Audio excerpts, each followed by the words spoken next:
আসসালামু আলাইকুম ভিউয়ার্স, আশা করি সকলে ভালো আছেন। আজ আমি আপনাদের দেখাবো কিভাবে সরকারি প্রাথমিক বিদ্যালয়ের সহকারী শিক্ষকরা বদলির জন্য আবেদন করতে পারে। সম্পূর্ণ ভিডিওটি মনোযোগ সহ দেখার অনুরোধ রইল। কাজটি আমি স্মার্টফোনের মাধ্যমে করে দেখাবো। একই পদ্ধতি অবলম্বন করে আপনারা চাইলে কম্পিউটার বা ল্যাপটপের মাধ্যমেও করতে পারবেন। শুরুতেই আমরা আমাদের পছন্দ মতো একটি ওয়েব ব্রাউজারে এসে IPEMIS এর ওয়েবসাইটটিতে চলে আসব। এখান থেকে আমরা আমাদের আইডি এবং পাসওয়ার্ড দিয়ে সাইন ইন করে নিব। আইডি পাসওয়ার্ড সঠিকভাবে দেওয়ার পরে আমরা সাইন ইন বাটনটি ক্লিক করব। এখানে আমরা আমাদের ড্যাশবোর্ডটি দেখতে পাবো। যেহেতু বর্তমানে বদলি সচল রয়েছে, তাই উপরে নোটিফিকেশনের মাধ্যমে আমরা সেই বিষয়টি দেখতে পাচ্ছি। এখান থেকে শিক্ষক বদলি আবেদন নামক এই বাটনটিতে আমরা চাইলে ক্লিক করতে পারি, অথবা উপরের বাম পাশের কর্নারের মেনু বাটনটি ক্লিক করব। এখান থেকে বদলির আবেদন নামক বাটনটিতে ক্লিক করব। এবার আমরা এই ধরনের একটি ইন্টারফেস দেখতে পাবো। এখান থেকে আমরা নতুন আবেদন নামক বাটনটি ক্লিক করব। এবার একটু নিচের দিকে নামলেই আমরা বিদ্যালয়ের তালিকাটি দেখতে পাবো। এখানে প্রথমত 10টি করে বিদ্যালয় দেখায়। আপনারা চাইলে 10-এর এখানে ক্লিক করে সংখ্যাটি বাড়িয়ে নিতে পারেন। সেক্ষেত্রে যত সংখ্যা দিবেন ততটি বিদ্যালয়ের তালিকা দেখাবে। যে সকল বিদ্যালয়ে পোস্ট ফাঁকা আছে তাদের পাশে যোগ করুন নামক বাটন দেখা যাচ্ছে। এখান থেকে সর্বোচ্চ 3টি বিদ্যালয়ে যোগ করা যাবে। যদি কারো 3টি বিদ্যালয় পছন্দের তালিকায় না থাকে তাহলে 1টি বা 2টি বিদ্যালয়েও যোগ করতে পারেন। এখান থেকে আমি কাঙ্ক্ষিত বিদ্যালয়ে যোগ করে নিচ্ছি। এখান থেকে আমি 2টি বিদ্যালয়ে যোগ করেছি। এবার আমরা একটু উপরের দিকে চলে যাব। উপরের দিকে যোগ করা বিদ্যালয় দুটির তালিকা এখানে দেখাচ্ছে। যদি কোনো বিদ্যালয়ে ভুলবশত যোগ হয়ে যায় তাহলে মুছে ফেলুন নামক বাটনটি ক্লিক করে বিদ্যালয়টি মুছে ফেলা যাবে। সঠিকভাবে বিদ্যালয় বাছাই করা হলে নিচের দিকে সেভ করে এগিয়ে যান নামক বাটনটিতে ক্লিক করব। এবার আমরা এই ধরনের একটি ইন্টারফেস দেখতে পাবো। এখান থেকে বিদ্যালয়ের তালিকার পছন্দ ক্রম যদি ঠিক না থেকে থাকে তাহলে পছন্দের ক্রম ঠিক করে নেওয়া যাবে। সেজন্য বিদ্যালয়ের নামের পাশে নীল রঙের অ্যারো চিহ্ন ব্যবহার করা যাবে। যেমন আমার ক্ষেত্রে কদমতলী সরকারি প্রাথমিক বিদ্যালয় 1 নম্বরে এবং গোলজারবাগ সরকারি প্রাথমিক বিদ্যালয় 2 নম্বরে দেখাচ্ছে, কিন্তু আমি আমার পছন্দের ক্রমে কদমতলীকে 2 নম্বর এবং গোলজারবাগকে 1 নম্বরে রাখতে চাই।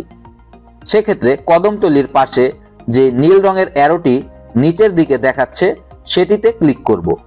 দেখতেই পাচ্ছেন কদমতলী 2 নম্বরে চলে এসেছে এবং গোলজারবাগ 1 নম্বরে চলে গিয়েছে।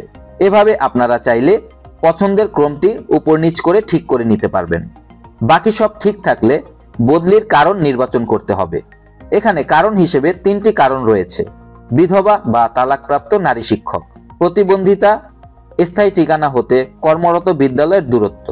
এক্ষেত্রে আমি স্থায়ী ঠিকানা হতে কর্মরত বিদ্যালয়ের দূরত্ব বাছাই করব। আপনাদের যদি উপরের দুটো কারণ থেকে থাকে তাহলে আপনারা ওইগুলো নির্বাচন করতে পারেন। আমি স্থায়ী ঠিকানা হতে কর্মরত বিদ্যালয়ের দূরত্ব নির্বাচন করছি। এক্ষেত্রে আমরা দূরত্ব নির্বাচন করে দিব। দূরত্ব নির্বাচনের জন্য সংযুক্তি বা তথ্য নামক যেই ঘরটি রয়েছে সেখানে ড্রপ ডাউন মেনুতে ক্লিক করব। এখান থেকে আমরা সঠিক দূরত্বটি বাছাই করে দিব। এই দূরত্বটি গুগল ম্যাপ দেখে নির্ধারণ করে নিতে পারেন, কারণ গুগল ম্যাপ থেকে দূরত্বের স্ক্রিনশটটি উপজেলা অফিসে জমা দিতে হতে পারে। এখানে আমি আমার সঠিক দূরত্ব বাছাই করে নিয়েছি। সঠিক দূরত্ব বাছাই করার পরে নিচের দিকের কর্নারে সেভ করে এগিয়ে যান নামক বাটনটি নীল কালারে দেখানোর কথা, কিন্তু এখানে দেখাচ্ছে না। এই জন্য সংযুক্তির এখানে আমি পুনরায় ক্লিক করব। পুনরায় আমি আমার দূরত্বটি বাছাই করে দিব। এবার দেখতে পাচ্ছেন নিচের দিকে সেভ করে এগিয়ে যান নামক বাটনটি নীল রঙে চলে এসেছে, অর্থাৎ অ্যাক্টিভ হয়েছে। এবার আমরা সেভ করে এগিয়ে যান নামক বাটনটি ক্লিক করব। এখানে আমরা আমাদের তথ্যগুলো দেখতে পাবো। এবার আমরা নিচের দিকে একটি স্বীকারোক্তি দেখতে পাবো। এই স্বীকারোক্তির পাশে একটি চেক বক্স রয়েছে। সবকিছু ঠিক থেকে থাকলে আমরা চেক বক্সে একটি চেকমার্ক দিয়ে দিব। এবার আমরা পুনরায় সেভ করে এগিয়ে যান নামক বাটনটি ক্লিক করব। এখানে আমরা আমাদের আবেদনের কপিটি দেখতে পাবো। সবকিছু ঠিকঠাক থেকে থাকলে আমরা সাবমিট করুন নামক বাটনটি ক্লিক করব। আমি সাবমিট করুন নামক বাটনটি ক্লিক করছি। এবার আপনাদের মোবাইলে একটি ওটিপি চলে যাবে। সেই ওটিপিটি এখানে বসাতে হবে। ওটিপির জন্য আমরা কিছুক্ষণ অপেক্ষা করব। ওটিপি চলে আসলে আমরা ওটিপি বসিয়ে দিব। ওটিপি ঠিকঠাক থেকে থাকলে সরাসরি আপনাদের এই ধরনের একটি পেজে নিয়ে আসবে। এখানে আমরা অভিনন্দন মেসেজটি দেখতে পাবো। এখান থেকে ট্র্যাকিং নম্বরটি টুকে রাখতে পারি অথবা স্ক্রিনশট নিয়ে রাখতে পারি। এছাড়াও ট্র্যাকিং নম্বর ডাউনলোডও করে রাখতে পারি। এবার আমরা আমার বদলির আবেদন নামক বাটনটি ক্লিক করে আবেদনপত্রটি দেখে নিতে পারি। আমার বদলির আবেদন নামক বাটনটি ক্লিক করব। এই পেজের নিচের দিকে আবেদন ডাউনলোড নামক বাটনটি আমরা দেখতে পাচ্ছি। এখানে ক্লিক করে আবেদনটি ডাউনলোড করে নিব। আবেদনপত্রটি আমরা দেখে নিচ্ছি, এজন্য আমরা ডাউনলোডে চলে যাব। এখান থেকে ডাউনলোডকৃত আবেদনটিতে ক্লিক করব। পছন্দমতো অ্যাপসের মাধ্যমে আবেদনপত্রটি ওপেন করব। এই হচ্ছে আবেদনপত্রের পিডিএফ কপিটি। এবার এটিকে আমরা যে কোনো কম্পিউটারের দোকান থেকে প্রিন্ট করে নিতে পারবো।